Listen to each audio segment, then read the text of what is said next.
Welcome to Music and Booze with Mo. I'm Mo Herms, and I've worked in the music industry most of my life, so have met some pretty amazing musicians over the years. I also love a good cocktail, and I've encountered some really interesting bartenders as well. It seems that there's a lot of crossover, so when I can, I like to talk to musicians and bartenders about music and booze. Join us at the bar, won't you?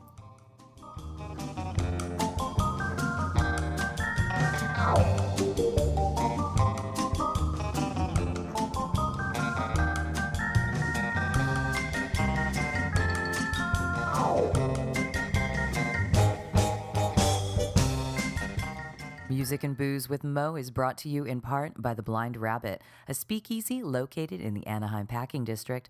The Blind Rabbit has twice been given Best Mixology Awards by the OC Register, as well as several nominations for their innovative cocktail program. For more info and to make reservations, go to theblindrabbit.com.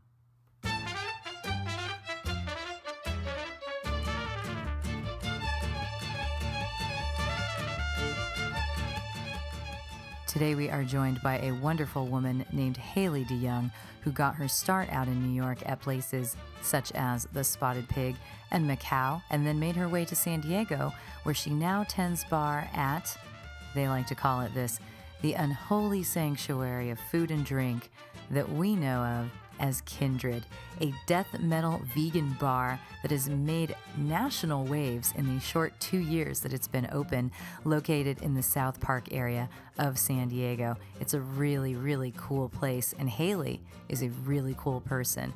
We sat down at a very noisy restaurant in San Diego, so pardon the clinking and clanking, and there's all kinds of great music in the background too, but it might be a bit of a strain this time, but listen, it's worth it. We had a really great time.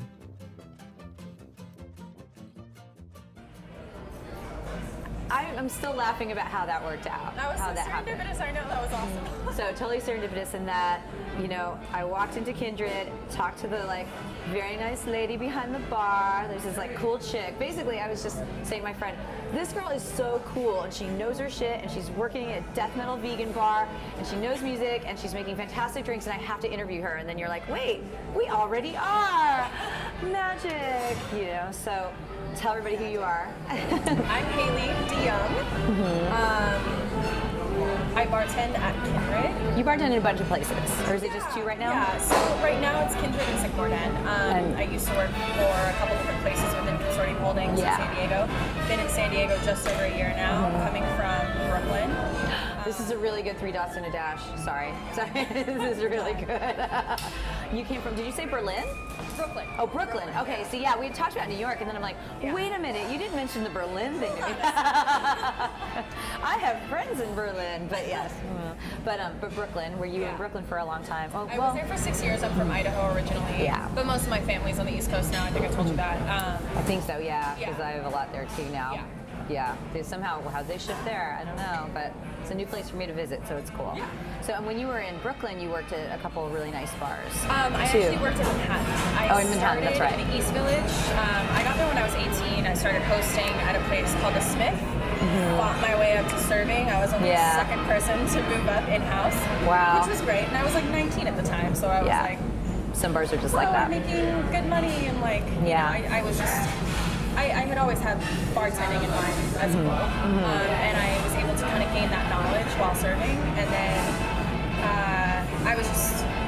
I needed a change. 3 years is kind of okay, I'm good, I'm itching now to have that one job. Yeah. So then I moved to the Spotted Pig. Kind of had to start over. Yeah. Because even though I had a lot of experience there, okay, you have to prove yourself within the company. Yeah, it was a little bit brutal, but it was really humbling and valuable experience.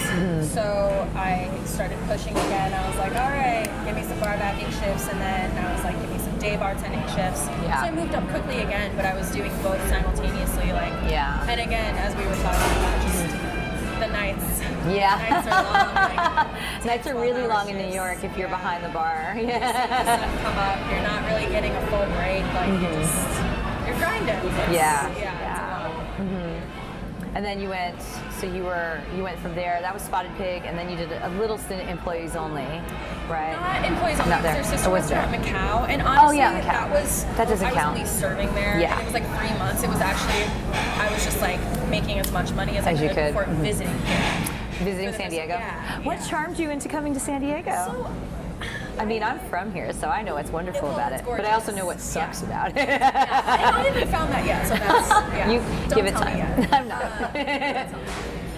San Diego has become much more charming. So, what isn't our slogan like the most beautiful city in the world, or it's got some, maybe it's the most charming city in the world. It's got some silly, the finest city, something. The finest. It's the finest city, San Diego. Yes. Yeah. And you came to visit and you found it quite fine. Yeah. So I think I was going through. I've gone through many different musical phases in my life. This is what I want to do. This is what I want to do. And I'm a little embarrassed to say what band it was. But there was a band I was really into at the time that's from here. So that kind of. You have to say it. I don't want to say it. I know, as we all laugh. All right, Pierce the Veil. Pierce the Veil? That's.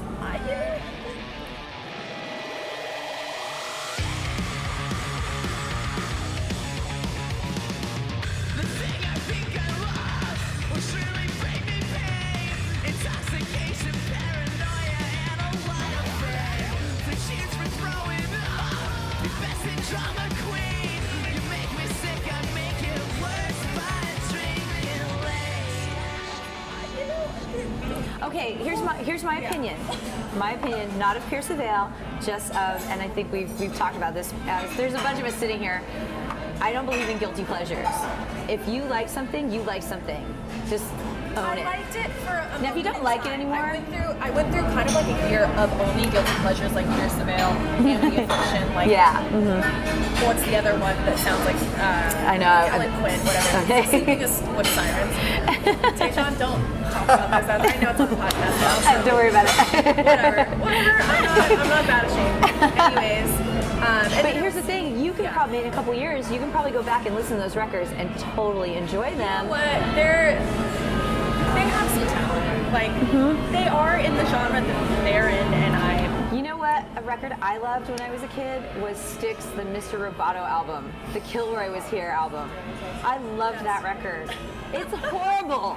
It's ridiculous. I loved it. I think I still have the vinyl, and every once in a while I put it on, and I'm like, I am a modern man. Why do I like this still? I feel dirty inside. things just happen. But you know what? Yeah, it's okay. There's a reason for it at that time. Can't deny it. No. It's horrible. It's truly horrible. But you know what? I still own it, and it still makes me happy every once in a while. It makes me feel like I did. It makes me feel like I did then when I was totally thrilled by it. Yeah. You know? And then I put it away again and go, well, that's a quirky little thing about me. So. Yeah. So you like Pierce the Veil? Let's put a path. Do you feel that you've grown? Okay. What brought you here? I had seen pictures. I had a lot of coworkers at the Spotted Pig that were from here. Not a lot, like 3. And I'd seen pictures, and I was like, that's still a lot in one bar from San Diego. Yeah. And I was feeling really stagnant with music, and working at the Pig was a lot. So I was like, I don't think that this lifestyle is for me anymore. And was that bartending or musical or just New York? The New York lifestyle. I was like, I am dying for any small amount of nature, and in time, I want some of my time back to like go be in that nature. go rock climbing it. Now I can go rock climbing at Wild Joshua Tree. It's amazing. It's like San Diego is the perfect place for me right now. But yeah, I also felt stagnant with music, and I was like, I need a change. I got to get out of here. And I actually moved back so my parents, my dad and stepmom live in Long Beach. Long Island. And that's where I lived when I first got to New York, and I kind of met these dudes who got me into hardcore. It's a good scene out there. And I actually moved back to Long Island, moved in with them for another 8-month period. I was like, all right, I'm giving music one last shot on the East Coast. If it doesn't happen here, it's not going to happen in the city. So. Now, were you making this kind of music? Yeah, along the lines of hardcore, still like melodic, but yeah, very like. Well, I just love like a girl making hardcore music. That's because it's funny not thing is out there that much. I identify so much with male energy, and it kind of like lets me get into that groove and feel like I'm just part of that. It's so special to me. Like a singer-songwriter that I absolutely adore. She's singer-songwriter, obviously. She's kind of country twang. Is a lady named Nico Case, who years ago I heard her say, "I'll be really happy when people stop asking me, how does it feel to be a respected female singer-songwriter? And just ask me, how does it feel to be a great singer-songwriter, a respected singer-songwriter, right?" So, and I get that energy thing. Against me is kind of an interesting example of, right? Yeah. Something, an energy that has gone from male to female, but not really. Yeah. Because a lot of their fan base is still with them. Yeah. Even though Laura is now Laura and not, was it Tom before, I think? I've even forgotten what her name was when she was still a man. Yeah. And I love that because she can sing those old songs and it still has that same energy, right? Yeah. So that makes me feel it's about the energy you have, not what your sex is bringing to it. But sometimes your sex does definitely influence things. I definitely always had a thing for boys, you know, like if we have a family function, I'll be hang with the guys, dad and brother rather than I've always identified with it more. People are like, oh, you know, you want to have a spotlight on you, you want to be the only girl. I'm like, no, I want to forget, like, I want to just be a part of something else, and it's also you're more comfortable in that zone. And I definitely embrace my femininity in a lot of ways, but like I've always liked that. Do you sing or do you play? What do you do? Okay, so I'm in a weird spot with music. All my life, like I haven't even really toured yet. I haven't had a band to be like super successful. I've been in many projects that have kind of fizzled out. Yeah. So I'm playing right now with my buddy Dan from Kindred. Him and I were in a band for a little bit, but now we're just kind of like trying to get our own songs, more of a sound, you know, the direction we want to take. Yeah. So he's singing and he has. I'm just living vicariously through him and it's awesome. Through his voice. I love his vocals. It's like he'll get gravelly, like Polar Bear Club and hot water music, but he'll scream like really aggressively too. And then he can sing as well. So it's just like all of that mixed into one, and it's great. But I have a lot of respect for that because I can't imagine doing. My voice is just hoarse from having had too much lime juice over the weekend. So if you're screaming and singing, I'm always like. So I researched, and it's easier biologically for men to achieve that kind of screaming and singing. And I definitely still I've taken. Yeah, I mean Adele has had surgery how many times to remove polyps from her throat? You know, who knows how long she's going to last because she evidently belts it out and then something grows in her throat. Right. You know? It's scary. Yeah. And I would like to achieve a little bit more of that rasp and do a project on my own or with some other people at some point, whatever, where I actually sing because I love singing. You love singing? And you don't want to just sing in the shower anymore? But I also don't. I want it to be a separate project than what I do with you guys. Like, I love playing guitar. I love playing fast, funky, hard. Yeah. It's all over the place right now. Yeah. So what's your dream project then? What would it be? I mean, it's hard to say. One where I sing and one where I play guitar. But you can't put those together. You don't think? It's hard because I've also never wanted to be a girl with a guitar. I definitely have gender hang-ups. Well, girls with guitars are folk singers or Liz Phair or indie rock girls or something, you know, that kind of thing. There are girls with guitars with balls that aren't just Joan Jett, you know, out there. I want to make sure that I'm a perfectionist and I'm also very scared. Who are some women you admire that are held me back? Yeah. Or are there any? Are there men you admire that? Yes, I could name them. So, name a couple. Which is, I feel guilty. Like, no, you don't have to. You don't have to. I mean, there's a reason. We'll go back to what I said at the beginning. Should we be differentiating? Right. I know there's different energies and stuff, you know, out there from all this stuff, but do we really need to differentiate? Well, one thing I wanted to touch on is that I get a lot of, not necessarily judgment, but for lack of a better word, like, they're like, oh, you work at Kindred, you serve. I'm like, no, I'm a bartender. Yes. Oh, you're playing with Daniel. Oh, you play bass? I'm like, no, I play guitar. because girls play bass and girls don't work behind the bar. Yep. Those stereotypes at the same time. We were having this conversation a little bit talking about a certain place in New York where women don't often get the opportunity, if ever, to be behind the bar. Never seen one. Yeah, we've never seen one at this particular place, and this particular spot opened up a place in Asia somewhere and specifically advertised for women to be servers and no men behind the bar.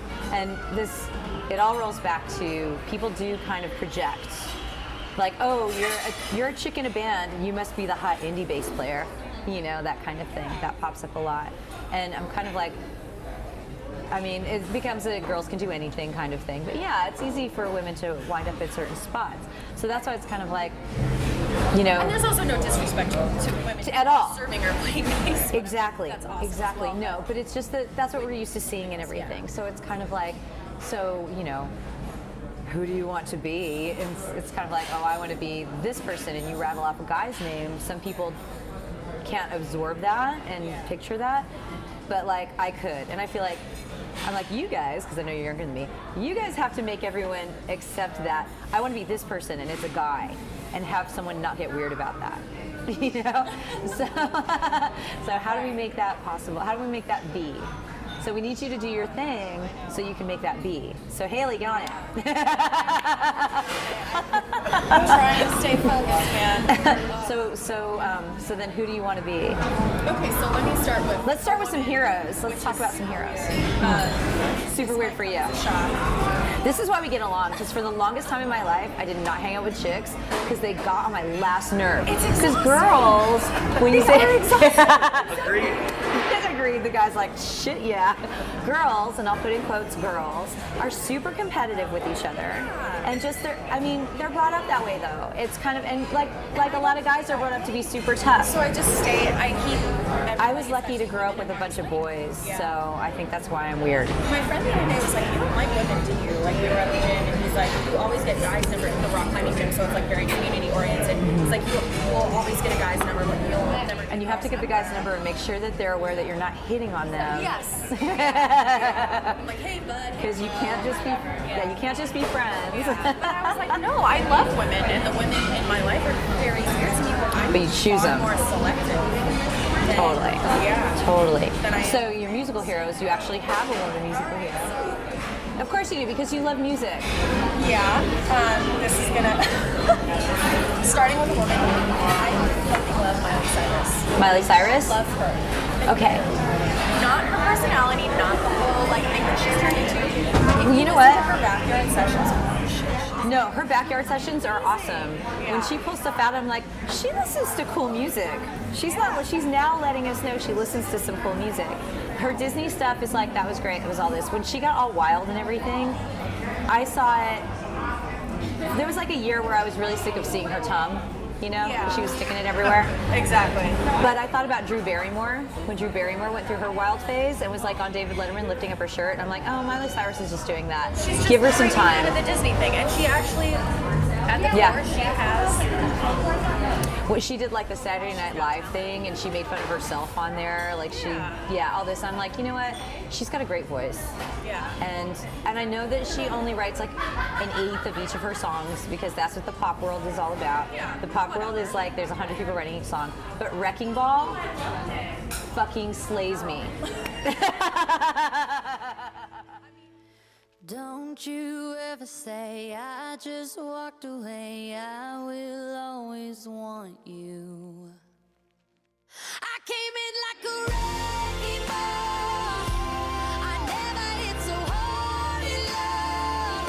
All I wanted was to break you off, all you ever did was wreck me. I came in like a wrecking ball, yeah, I just closed my eyes and swore, let me crashing in a blazing fall.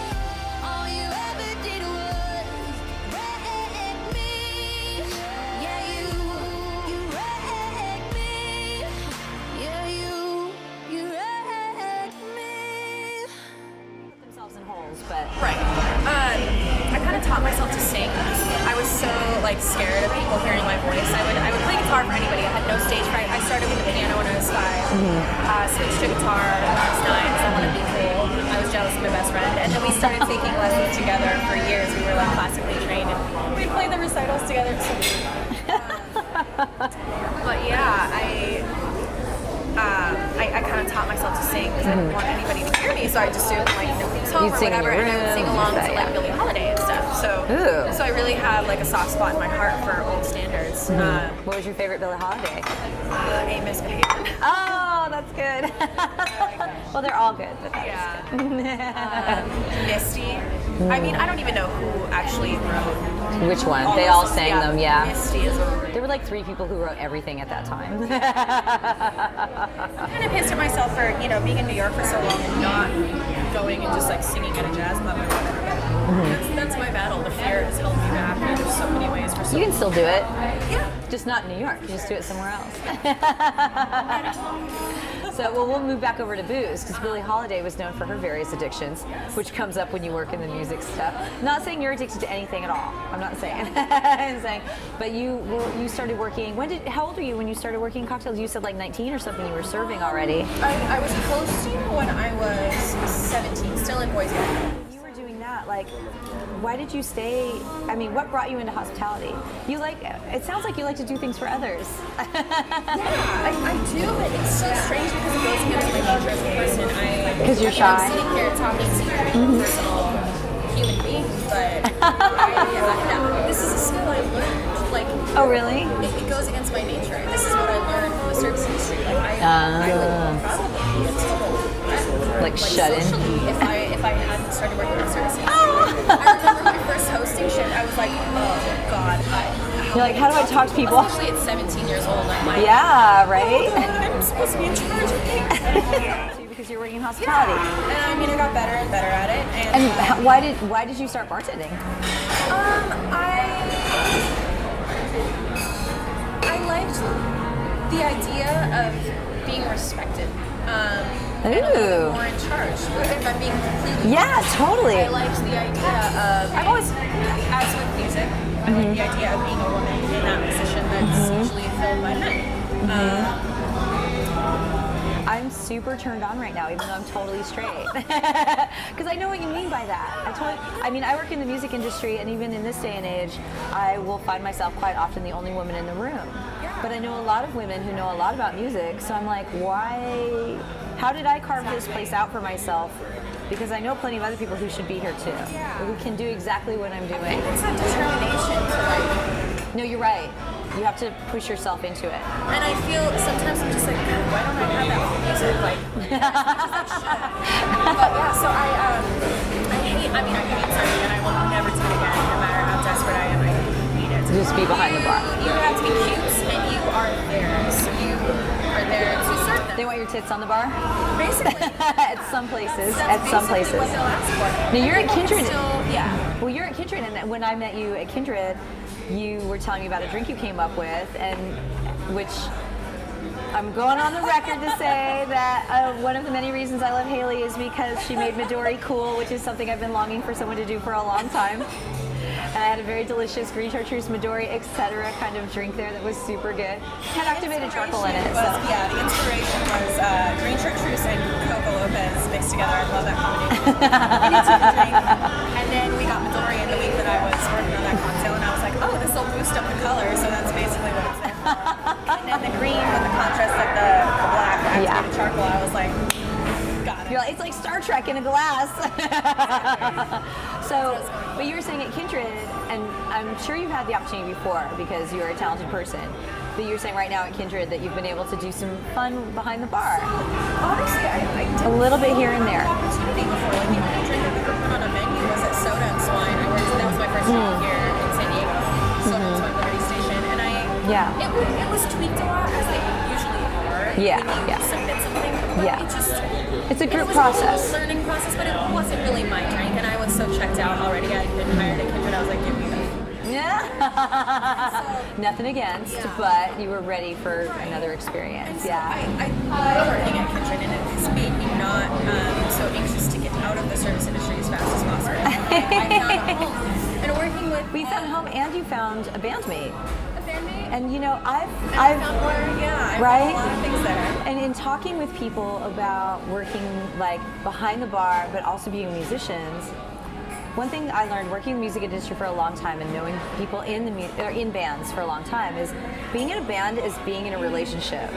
You will hear these arguments that you only hear from like married people and shit, you know? And it's give and take, it's all of that. Right? But then this happens, I find it not necessarily so much in the dive-y kind of world, but in the craft cocktail side, because there'll be these R&D sessions where everyone's creating together and kind of giving each other input and doing all of this. And to me, it's a collaborative effort. So there's kind of that band mentality to me again. It comes back to that. And it can break apart from there, but yes. Creativity in whatever In a group. outlet, in a drink. And that's what I like about really starting to grow as a bartender at Kindred. David Kinsey, I don't know if you're aware of him. He's just an angel, an amazing person. He's our bar manager. I just texted him a while ago. I was like, hey, can I like come in and just when you're there before service, can we Play around with some booze? teach me anything? So instead of being like, oh, I want to do this, I want to do that, with things that I bring to the table, he's like, I'm not going to tell you an answer. What do you think? Ooh. And he's like, trust. He's forcing you. Or like, we'll taste a spirit and he will blind taste something and he's like, no, you know what it is. Trust yourself. Like, I'm like, no, I don't have a good nose. Isn't that? He's like, stop you. Yes, you do. He's like, it doesn't matter. Take a taste of it and then scroll through your mind of the other stuff that will work here. He's so awesome and just like I've never received praise at a job either. It's amazing how valuable I feel and how much that continues to drive me to just do better and better. Like I've never really given a shit about a service industry job. Like I've always done a good job. Yeah. But in terms of growth and how badly I want that, it's really cool. It's really cool. But at Kindred, you're like, okay, I can actually be creative behind here. I'm encouraged to be creative behind the bar. And then I get to listen to like death metal while I'm here. I don't know shit about death metal, so whenever. Well, honestly, I don't really either. You like hardcore, so you're leaning over, and I'm cool with that. So different. It is different. It is But I've different. gotten a lot more into like some doom metal or whatever. I'm bad at genres. Well, it's Kindred cracks me up because whenever I tell people, oh my god, it's the best place, it's a death metal vegan bar. And they're like, wait, none of those things seem to go together. It's like a fancy hotel inside. Yeah, until you look up close. And then you're like, oh, that mounting on the back wall. Yeah, the mounting on the back wall is actually a demon wolf with snakes on its head. And the wallpaper that looks all French colonial is actually like eyeballs stabbing each other. And there's like some weird anime chick sitting on, I don't even know. I had to put my face in the wallpaper. Oriented. Right? Yeah, our owner is. And you can always hear the music. It's amazing, and it's in this. It's like on a block in a quiet little suburby neighborhood of San Diego. And it's awesome how well received it is within the neighborhood. Yeah, everybody like loves the it. Satanic stuff is just kind of worried about how that would go. And everyone seems to take it in stride. There you go. It seems to be fun. Everybody loves you. Kindred is like one of the most popular bars. Yeah. Anybody I know who's ever gone there is like, dude, I love that place. And I'm the carnivore's carnivore, and I love that place. Because if you can make good vegan food, it's good food, man. I'm on top of it. So it's easy for you to, everyone walks in there with a good attitude, I would guess, right? Yeah. So we just have to get you to play music out in public. I know. We're working on it. You've done the drink side of it, so you've managed that very well, I would say. What's something you created that you've been like super especially excited by? Like a drink you've done? Oh, a drink? Yeah, drink. Well, actually, the two that are on the menus right now at Kindred. So I don't remember if I gave. I had the chartreuse Midori so that's one. on the permanent vacation menu. That's which is just a special.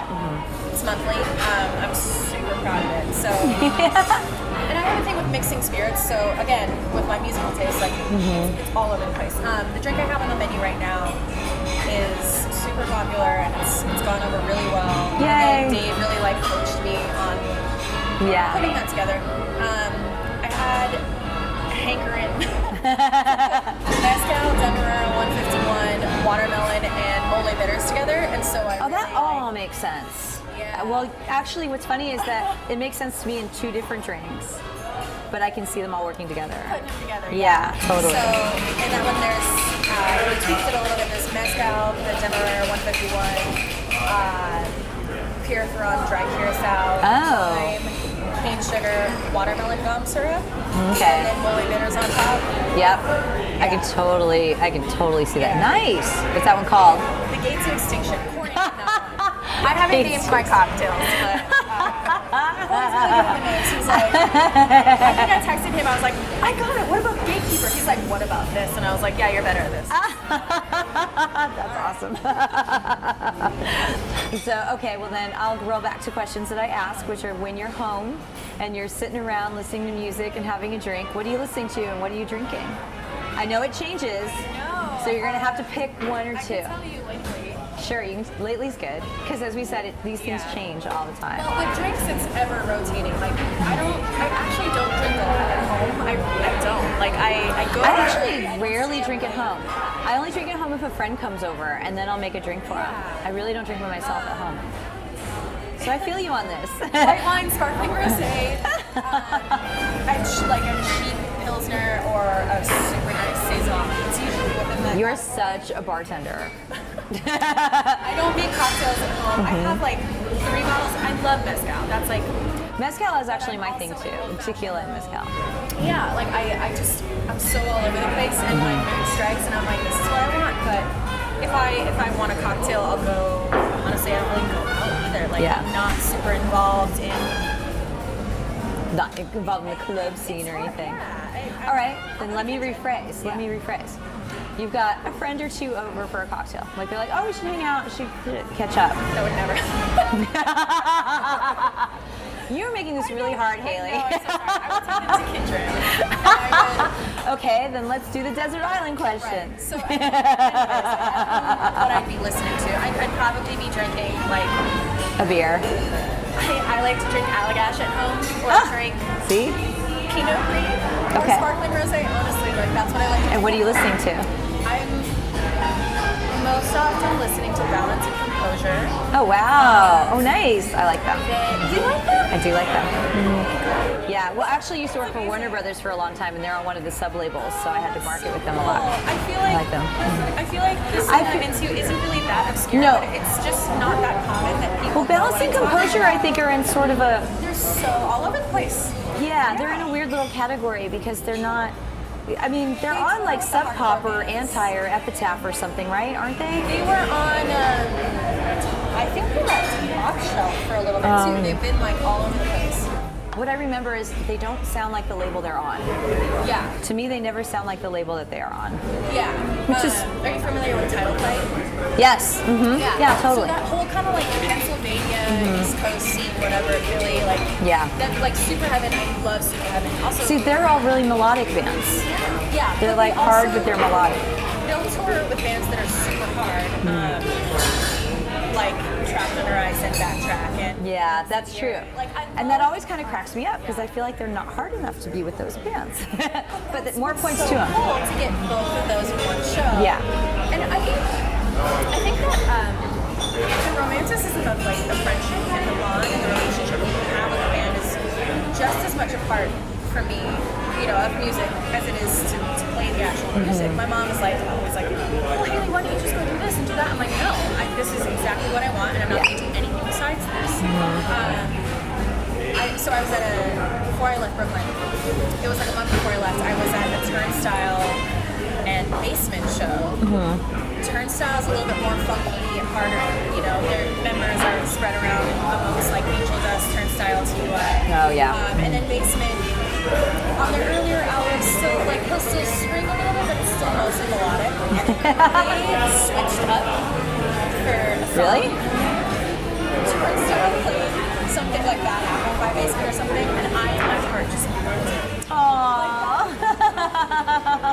That's what I want to do. That's what's important to me.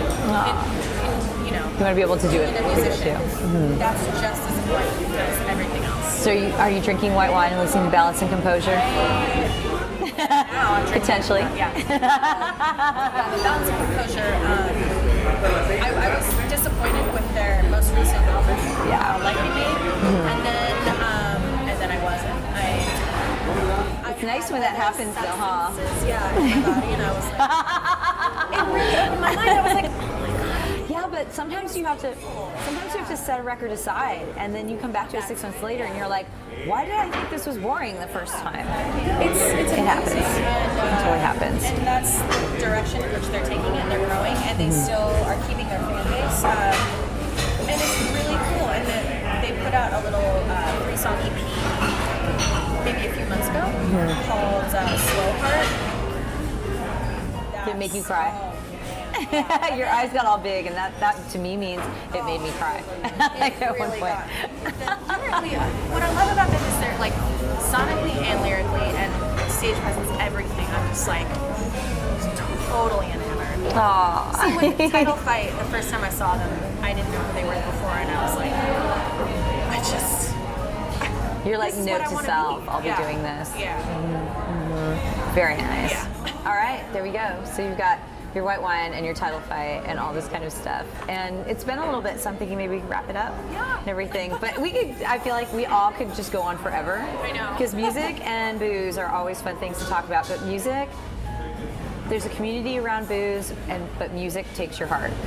Yeah. I think is kind of how it rolls. So awesome. Well, thank you, Hailey. I really appreciate you being here and talking with me so much about this. We now have oysters to eat. So let's sign off. Oh, anything you want to promo to anybody? They can find you at Kindred. Yeah, so you can find me at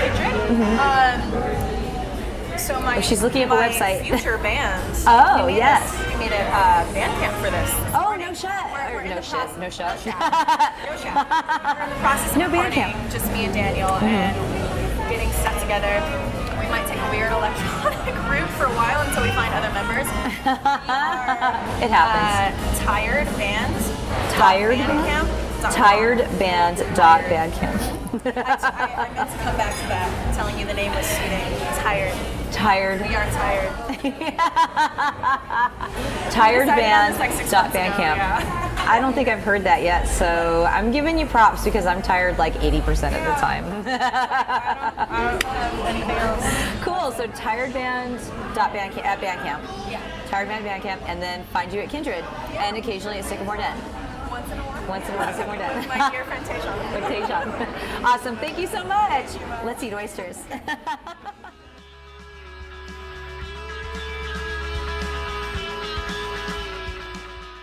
Thank you so much, Hailey, for joining us today. And if you want to check out her playlist, I've posted it over on Spotify. To find that link, head on over to my Facebook page, Mo Herms, over on Facebook. We'll have the link. The Spotify link is called Hailey Rocks, so you want to go check that out. And thank you so much for joining us, lowering your expectations, and moseying on up to the bar. We'll have another one for you in a couple of weeks. Baby,